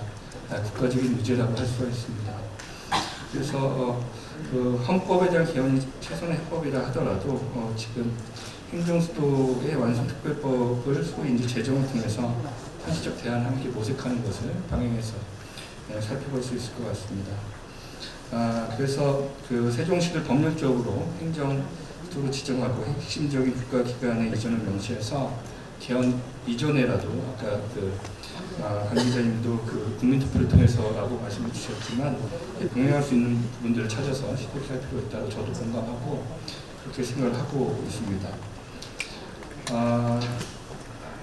세종을 행정수도로 그 법률상 명기하면서도 서울을 수도로 남겨두는 이원적인 수도체계로 법률을 함으로써 개헌과 병행해서 행정수도 이전을 신속하게 추진하는 것, 저도 이제 공감하는 이러한 그 하나의 대안이라고 생각하고 있습니다.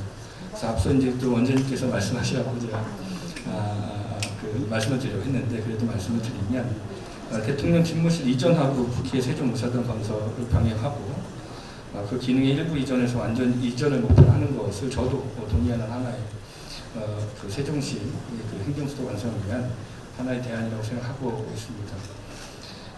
현재 세종시에서 중앙행정기관의 일부 부처 한 47개 정도 되고요. 공공기관이 31개가 이전되어 있습니다. 그리고 대통령실의 세종집무실이 2027년도에 건립이 예정되어 있고요. 국회 세종의사당도 아시다시피 2030년에 건립이 예정되고 있습니다. 이러한 측면에서 현재 그 대통령실이 지금 용산에 있는데 이게 안보적으로 취약성이 여러 차례 노출됐기 때문에 현재의 그 윤석열 대통령실, 그다음에 국민에게 전면 관저까지 개방이 돼서 청와대가 지금 오픈이 됐는데, 이런 입지로 미뤄봤을 때 차기 집권하는 정부에서는 세종 대통령 집무실을 조기 완공해서 운영하는 것도 고려할 수 있을 것 같습니다. 고려를 해서 조기 완공 시까지 이러한 텀이 있기 때문에 청와대 비서관, 여민일관이라든지 광화문 청사 등을 대안으로 모색할 수 있을 것 같습니다. 그 다음에 국회 상임위의 일부 이전에 따른 국회 세종이사단 건립과 더불어서 본회의 기능도 세종으로 이전을 하고, 그 다음에 사법부의 기능까지도 명실상부하게 행정수도 완성이 되려면 단계적으로 이전하는 이러한 이전이 필요할 거라고 생각하고 있습니다.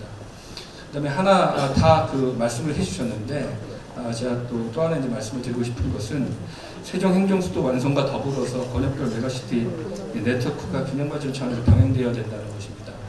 처음에 세종특별시가 설치가 돼서 운영했을 때 수도권의 인구 분산을 기대를 했지만, 실질적으로 수도권의 인구 분산보다도 충청권에 있어서의 인구 유입이 전체의 세종의 인구 유입에서 거의 다수를 차지했었습니다. 그래서 이런 부분들을 고려했을 때는 세종의 행정수도 완성과 더불어서 지금 충청권 광역연합이라고 하는 부분이 출범이 돼서 진행이 되고 있는데, 이렇게 다액 분산형 구조로의 전환을 통해서 초강력 각 권역별 메가시티까지 논의가 활발하게 되고 있는데, 상호 연대하는 지역 거점적인 육성을 접근할 필요가 있다고 생각합니다. 그래야지만 수도권 일극체제를 다극체제로 바뀌는 첫 발주가 세종이라면 다른 지역 메가시티들도 성장축으로 부산해서 국가 경쟁력의 총량이 세종의 시너지와 함께 기대할 수 있다고 생각하고 있습니다.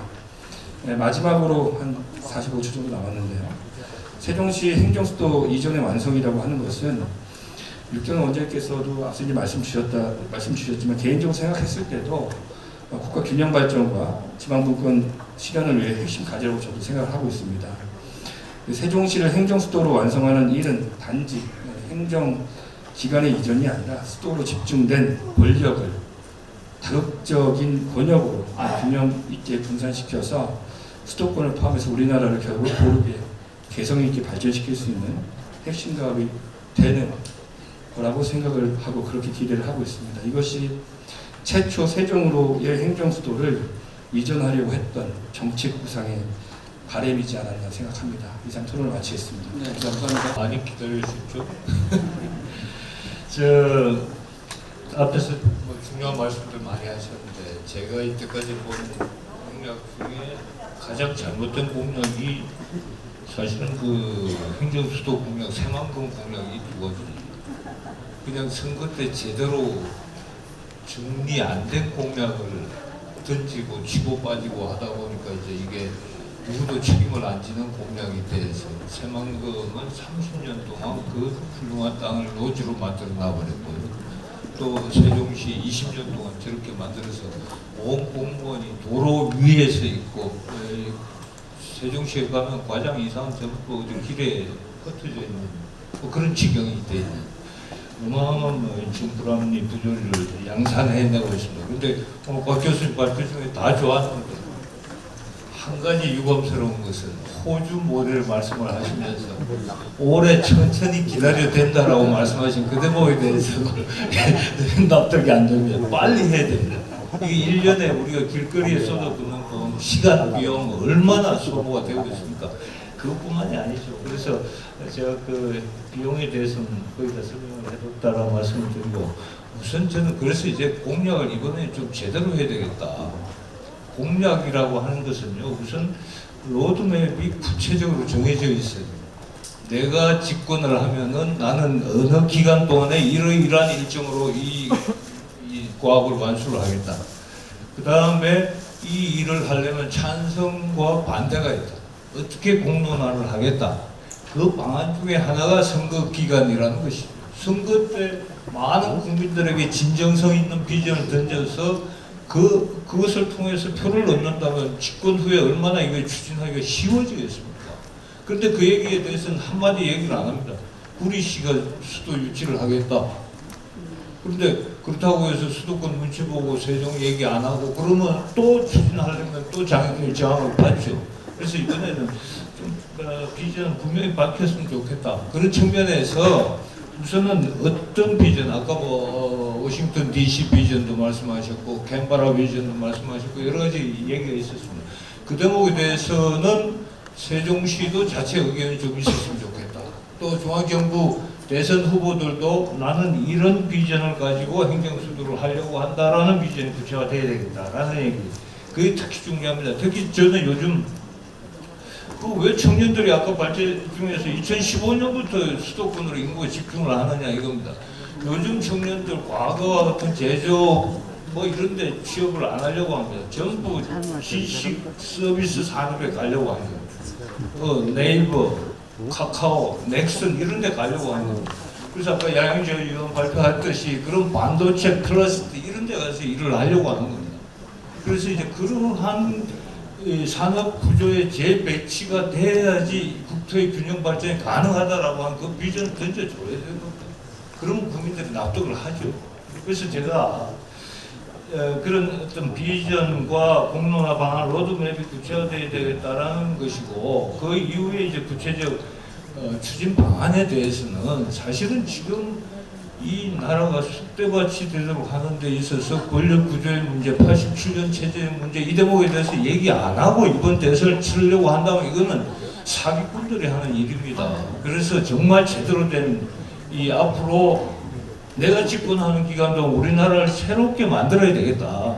그러니까 사회 계약을 새로 쓴다라고 하는 각오로 집권에 임해야 되는 것이죠. 자, 인구 구조 보십시오. 1000만 노인 시대가 됐습니다. 작년 연말부터. 저 인구의 4분의 1 가까이가 지금 1000만 노인입니다. 과거와 같은 국민연금, 그 다음에 의료보험 체계로 앞으로 미래세대 살아남겠습니까? 그거 안 됩니다. 그러면 이거 고쳐 나가자라고 국민들을 설득해 나갈 지도자 용기가 있어야 되는 거 아니에요. 국토, 지방 소멸 이게 지금 절실한데 왜 국토의 11%의 수도권 인구가 51%가 몰려 사는 구조 이게 정상입니까? 그럼 이거 국토 대개조를 해야 되겠다라고 하는 비전을 던져야죠. 그래서 지난번에 저도 이제 행정체제개편 자문위원도 했었습니다만 여하튼 국토에 관한 새로운 사회계약을 던져야죠. 인구에 관한 사회계약처럼. 그다음 경제 지금 이 노인들 1000만 노인들 가지고 있는 돈이 사회로 베풀어져서 그것이 생산 현장으로 돌아가도록 하고 그리고 청년들이 일자리를 가지고 뭔가 워라밸이 가능한 속에서 이 아이들이 태어나려면 기업과 나라와 이 민간이 협약을 맺어야 되는 것 아닙니까? 그러한 사회 계약을 던지는 것이 이번 선거인데 이게 무슨 대통령 집무실 하나 달라고 옮기겠다, 국회 옮기겠다, 그것도 구체적이지 않아요.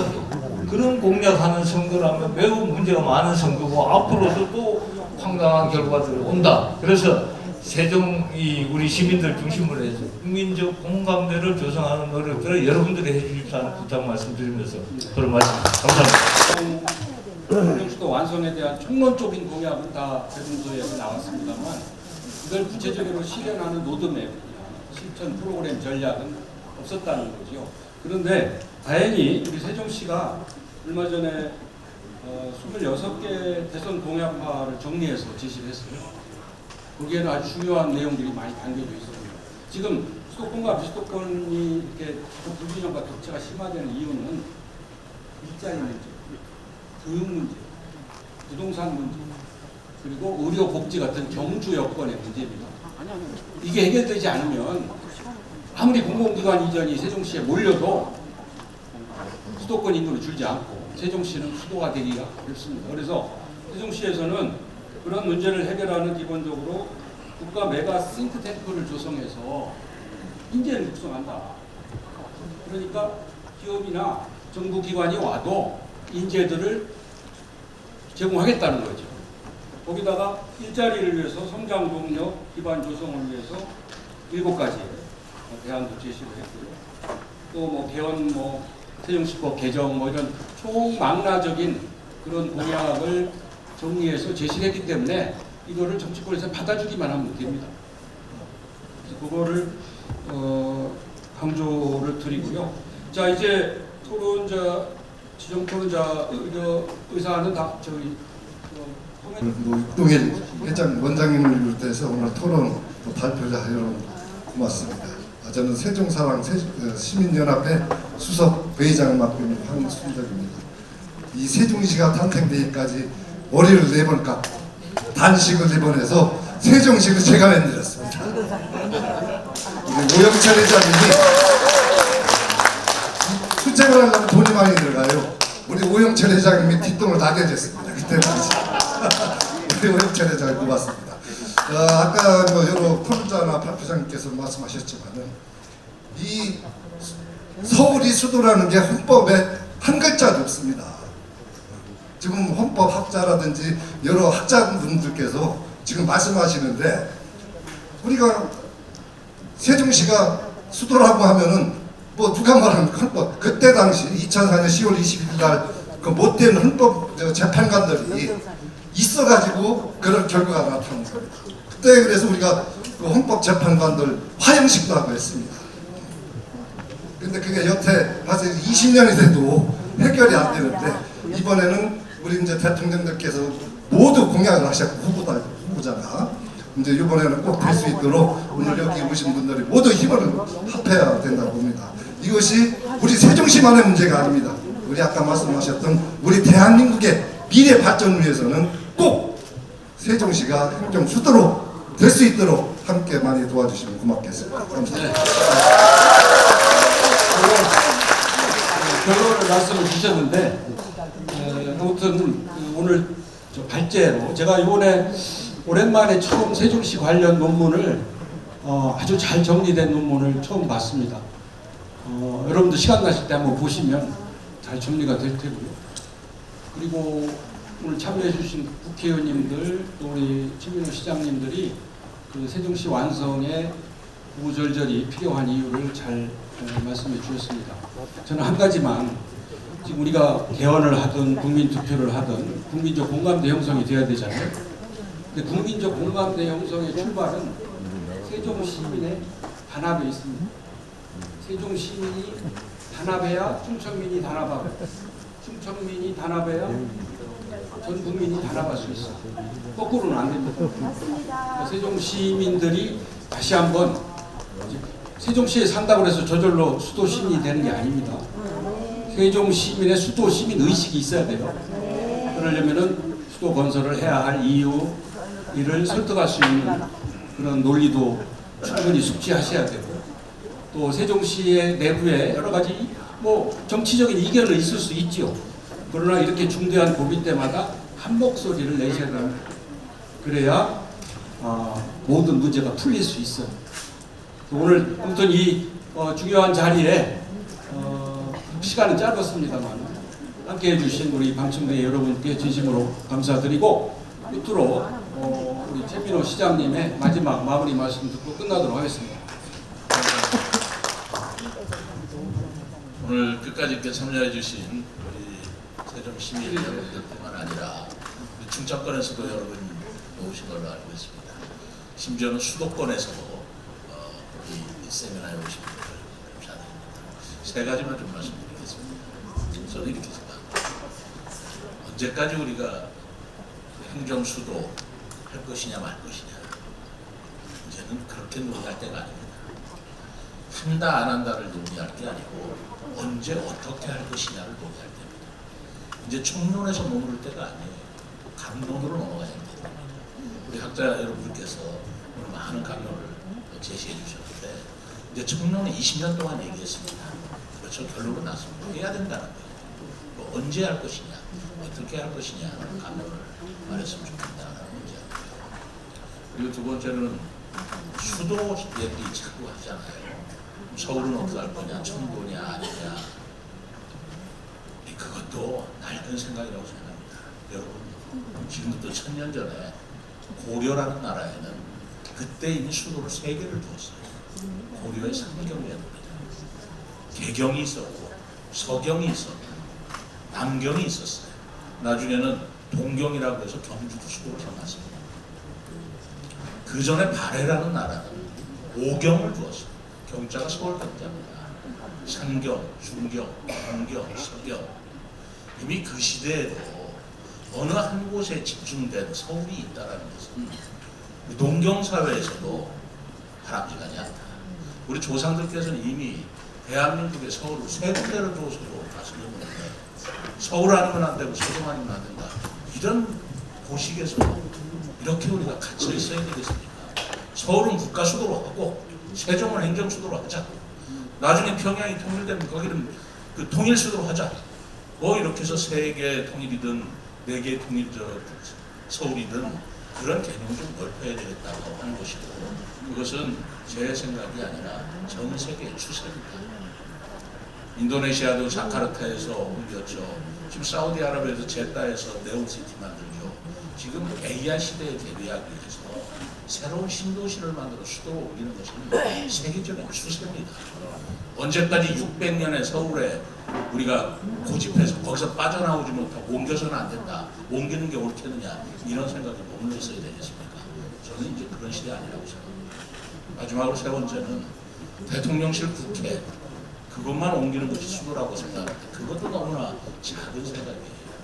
지금 이것의 그 행정수의 근본적인 목적은 국회의사당 두고 대통령실 두자 행정기관 옮겨서 우리가 수도라는 말 듣자 이게 목적이 아닙니다. 정말 대한민국이 균형 발전을 이루어서 지역 순환 문제 해결하고 그리고 수도권 비수도권 내에서도 우리 각 지역의 균형 발전을 이루면 어떻게 해야 되느냐의 문제를 우리가 해야 된다고 봅니다. 저는 과감하게 얘기했습니다. 수도권에 자꾸 인구가 문제가 있습니다. 육동일 총장님께서 말씀하셨지만 가장 중요한 건 좋은 일자리가 있고 좋은 학교가 있으니까 서울 가는 겁니다. 그거 어떻게 못 가게 하겠습니까? 그럼 좋은 일자리와 좋은 학교를 서울에서 지방으로 분산시켜줘야 됩니다. 좋은 학교, 서울대학교, 세종으로 오게 합니다.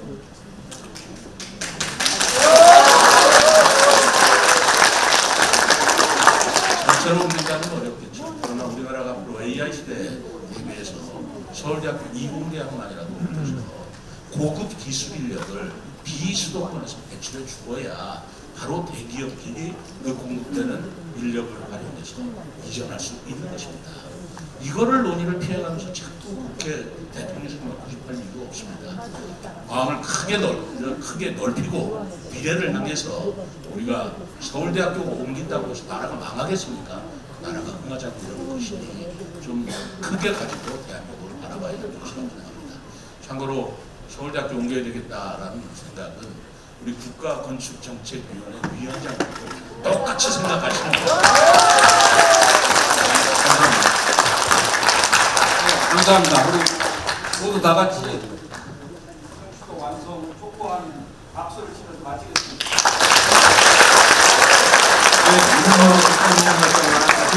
행정수도 세종완성 내성공약 행정수도 완성 화이팅!